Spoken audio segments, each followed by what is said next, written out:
Hello, welcome back. So in the previous parts, we have seen the various steps that we have to follow for designing a singly reinforced beam. So now in this problem, we will design a singly reinforced beam. So this is the problem. So in the problem, it says we have to design a rectangular RCC beam, which is simply supported on 300 thick brick wall. The bearing of the beam on either side, either end is 200 Clear span of beam is 5.1. Superimposed load which the beam has to carry is 15 kilonewton per meter. Now we have to use M20 grade of concrete and HYSD reinforcement, and the grade of HYSD will be for Fe415. Fe stands for ferric and 415 is the yield ultimate strength, which is 415 Newton per square. Now in this case, this is the diagram which is being shown where the total thickness of the wall is 300 but you can see here the beam is resting on 200 only, which means in our case we will consider only the width of support as 200 not the 300 So all the calculation will be taken based on this 200 value, because beam is resting only on the 200 length. So even the length of bearing here is 200 So we have to take care of that. Now we will move to our step 1. So in the step 1, we have to find out material and design constants. So design constants are calculated based on the permissible stresses. So I have already explained how do we find out permissible stresses using the IS code table in the previous lectures. So you can refer to that. So sigma CBC and sigma ST value will be 230. So sigma CBC is for the M20 grade of concrete and sigma ST is for the Fe415. Okay. So based on these permissible value, we can find out easily the M value, which is 280 by 3 sigma CBC. And putting all the values, we can find out M value, which is 13.33. Similarly, we can find out the N value. The formula for the N is M sigma CBC upon M sigma CBC plus sigma ST. And putting all the values, we can easily find out the value of N as 0.29. Now, in the analytical parameter, we were supposed to find out only M and N, because both of these were required to solve the analytical problem. But in case of design problem, where we are required to find out two more parameters, which are J value and the R value. So J is called lever arm coefficient, and we know the formula used to calculate the J, 1 minus N by 3. So N we have already calculated from here. So we can easily find out J value as 0.90. Similarly, the next parameter that we have to find out is R value. R is called moment of resistance factor. So which is half sigma CBC into J into N. So all the values are known. So we can easily find out the value of R by putting all the values.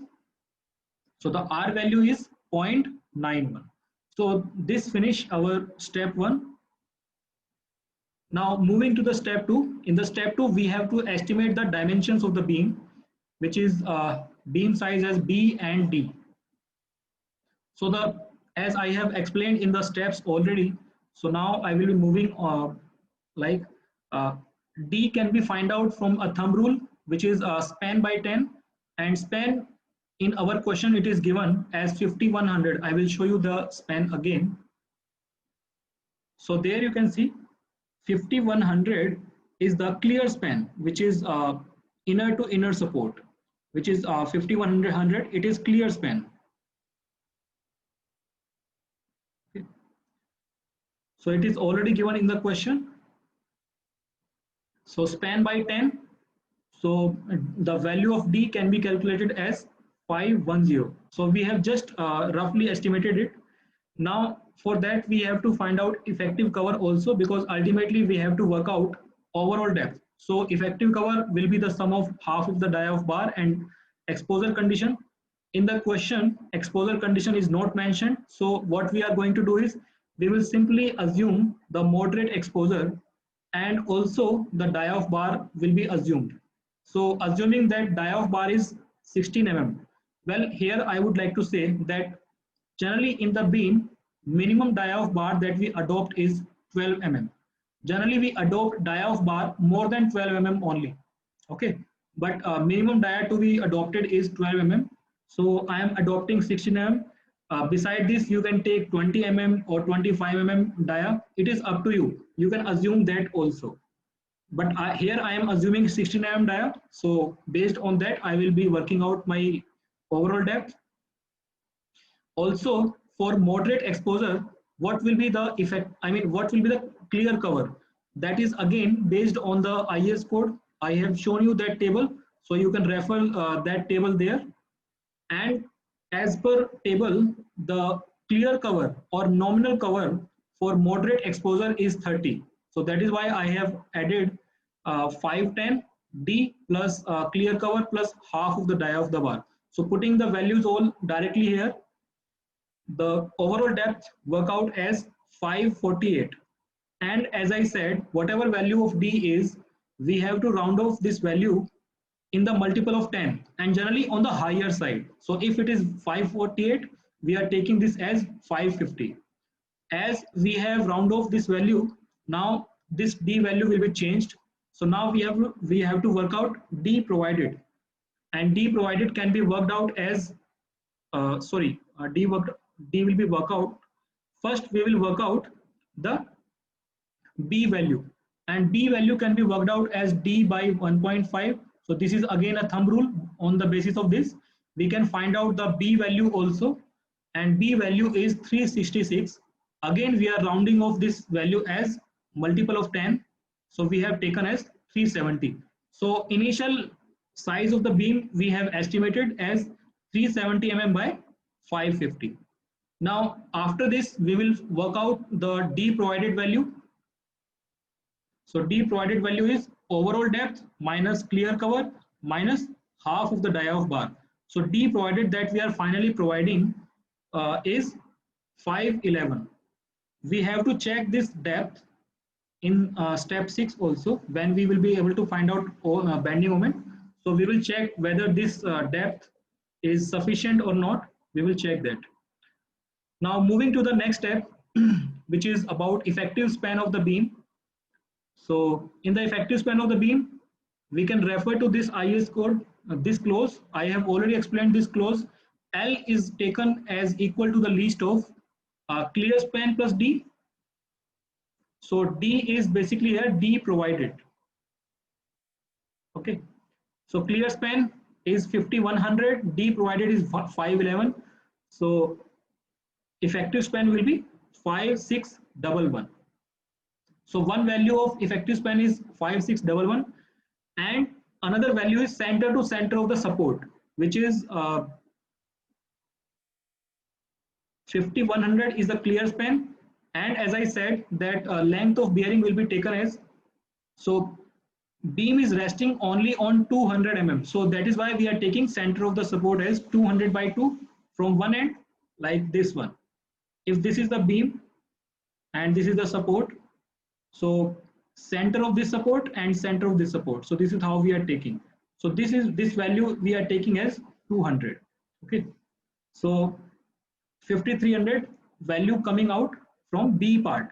So the least value among these two is 5300. So that is our effective span for the beam. So that finish our step 3. Now step 4. In the step 4, we have to find out load on the beam per meter length. Now in the question, it is already mentioned that superimposed load which the beam is carrying is 15 kilonewton per meter. Now we have to find out the self weight of the beam also per meter length, because that is also the load that beam has to support. So that will be volume into density. So volume of the beam per unit length will be L into B into D. So there you can see L is the length of beam, which is 1 meter, because we are calculating self weight per meter length. Then B value, which is the width, and this is actually the overall depth, capital D. So capital D is 550, which is 0.55 meter. And we have converted all the value in meter because this density value is in kilonewton per meter cube. So that is why we have converted all the value into meter. Now solving it, we can find out self weight of beam as 5.08. So the total load now on the beam will be 15 plus 5.08. So it will be 20.08. So the total weight on the beam is 20.08. So I can make here as diagram. If this is the beam, this is the UDL. So the value of UDL will be 20.08 kilonewton per meter. So this is what we have calculated, we have done so far. Now in the next step, we are supposed to find out the effect of load in terms of the bending moment, because bending moment is the critical criteria, and that actually influence the design of the beam. So maximum bending moment for the beam, for the simply supported beam carrying UDL over the whole span will be WL square by 8. So putting the value, we already know the value of W and L. So total load W is 20.08. We have calculated in the previous step, and this is the effective span. So putting this value, the maximum bending moment is 70.50 kilonewton meter. So unit of bending moment, please remember this, it is kilonewton meter. Now coming to the next step, we can convert this kilonewton meter into Newton mm also. Kilonewton has 1000 Newton multiplied by meter has 1000 mm. So this is how this 10 raised to power 6 came into the picture. Now moving to the next step. So now we have calculated the maximum bending moment in the beam. So for this beam, what will be the depth required to resist this bending moment? That we will find out using this formula. I have already explained how this formula is arrived at. So M will be putting as 70.50 into 10 raised to power 6. Then we will put R value, we will put B value. So putting all the values, we can find out the depth of beam required as 457.75.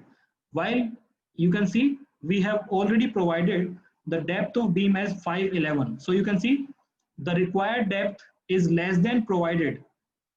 This depth we are providing and it is more than the required, then we can say that our beam depth is safe. It will be able to carry the required bending moment safely. So that is why I have written sorry, the D provided as OK. Now coming to the next step, which is finding the reinforcement for the tensile reinforcement area, which is AST.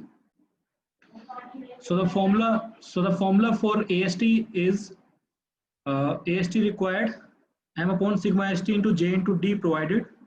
So putting all the values, M we have calculated, sigma ST we already know, J, D provided, all values are given here.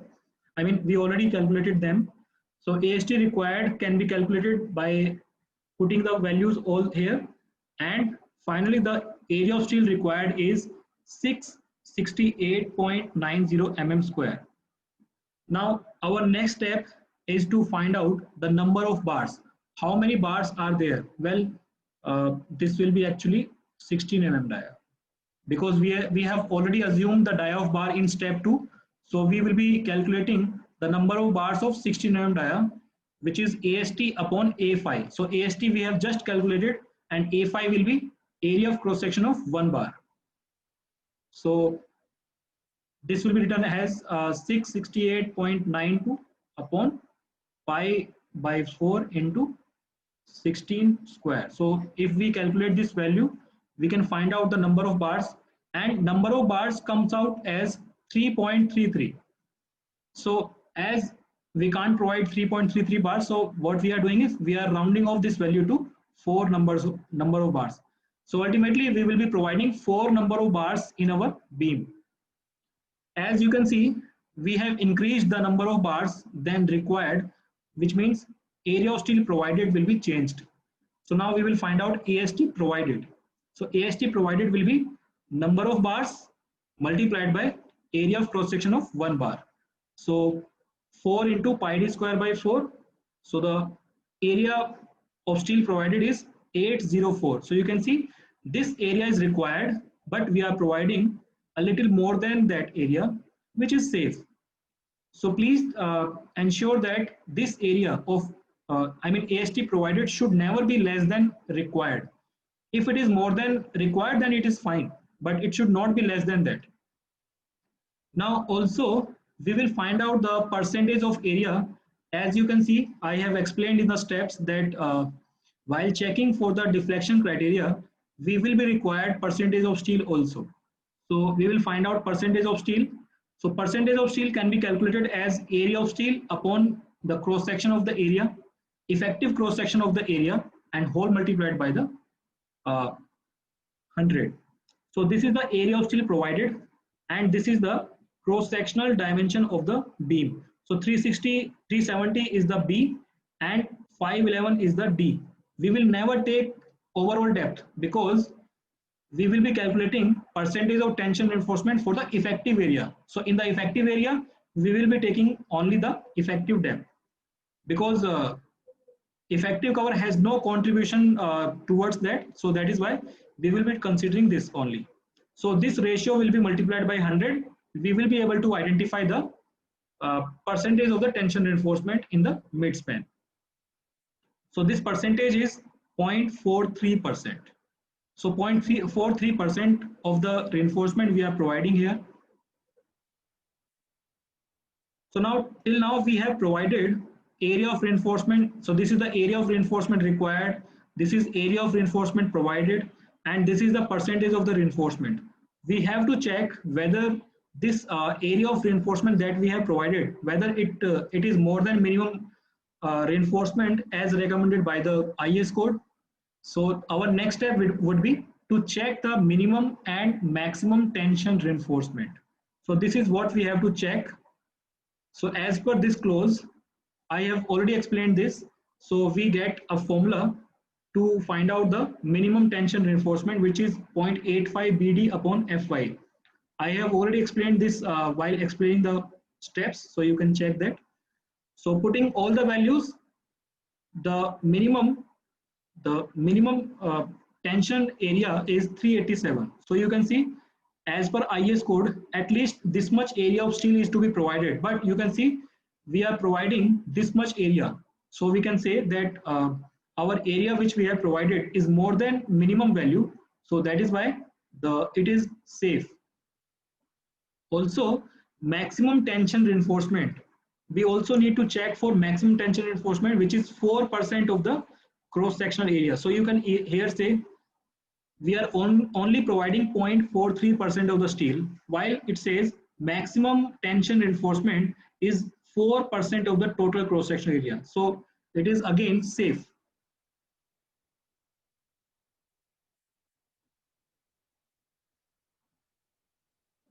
It is actually written as 4% of cross-sectional area. Okay, so this can be written as like this. So here it is 4%, but we are providing only 0.43%. So this value will always be higher than the provided. So as maximum allowable percentage is 8140, but we have provided only 804. So that is why we can say that our area of reinforcement that we are providing is more than minimum value and less than the maximum value. So that is why the area of reinforcement is safe. So in the next step, we will check the deflection. So this deflection we will check in the next part. Thank you.